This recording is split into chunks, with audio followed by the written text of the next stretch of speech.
We're joined by Ashraf Laidi. He's Chief Executive Officer at Intermarket Strategy. Great to see you, Ashraf. Hi, good morning, Andy. Extraordinary story today. Apparently, Mark Carney is trying to drive down interest rates to keep the British economy on track. And to do that, he's trying to buy bonds to drive up the price. But some of the big institutions apparently told him, no, we're not so happy, and refused to sell him the bonds, or all the bonds he wanted. What's going on with this? Yes, exactly. And that's one of the main reasons that the Bank of Japan is not being able to increase the purchases of the Japanese government bonds. So basically at a time, so the Bank of England wanted to buy 1.17 billion worth of bonds, and they had a shortfall of 50 million pounds, meaning that there was a 50 million that the sellers, the owners of these long-dated bonds, the pension funds, who did not want to sell these. Why? Because, as you know, in the UK there's a deficit of the pensions to the corporations, and basically the pensions have an obligation to pay the pensioners, and they cannot really continue to rely just on stocks. Basically, the popular instrument is bonds. And when you have the central bank trying to tell you, listen, we're going to pay anything for it, and they did pay a lot, but they would not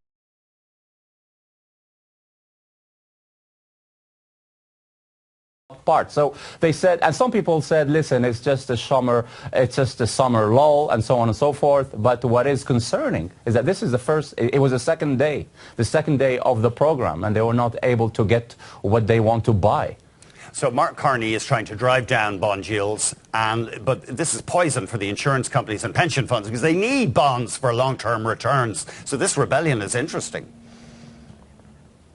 Yes, and you said he's trying to bring down bond yields, and bond yields are going down by themselves. Yes. When yesterday the July GDP by a think tank in the UK showed a contraction, and there is a 50% chance that we're going to see a recession in Q1. So, but going back to what I said about the Bank of Japan, this is very important, because my tip to you, each time you come in and you interview an expert and they say, we expect tonight's BOJ, they're going to increase JGBs, and they've been consistently wrong. This is the same thing, because look, until when a central bank is able to buy these instruments, to buy bonds, in Japan, there are not enough JGBs out there for the Bank of Japan to say we're going to increase the purchases by 7 trillion yen per month, and we're going to do that for every month. Because the pension funds have actually sold that as part of the plan to transfer holdings from bonds to stocks. But going back to the UK, so this is the big thing. So you may ask me, so what are they going to do if they don't buy enough bonds? Are they going to slash interest rates further? Are they going to do more QE? But this is the problem. This is the heart of the QE. In the Olympics, we've seen people, jumping, doing somersaults, doing the impossible. But the central banks cannot continue to defy physics of QE. Ashraf, I'd like to ask you, obviously Mark Carney's a Canadian, and he started here, and a guy from Northwest Territories. He moved over last couple of years, and he's kind of trying to put his Canadian stamp on everything that's happened over in the UK. How has he been received, and what's your take on how generally he's perceived and how he's done so far as his job?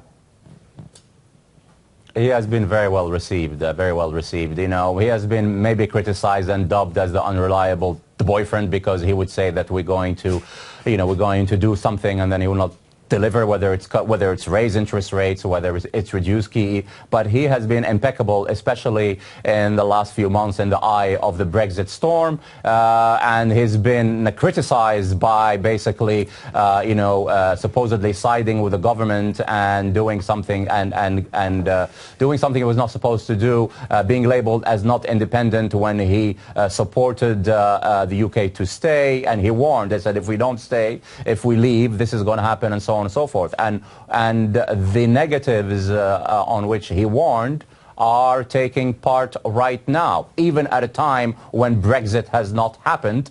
But there is a slowdown all across the board. House prices are down, rents are down, manufacturing sector is in contraction. Retail sales, probably they are doing well. There's always a summer tourist to come in.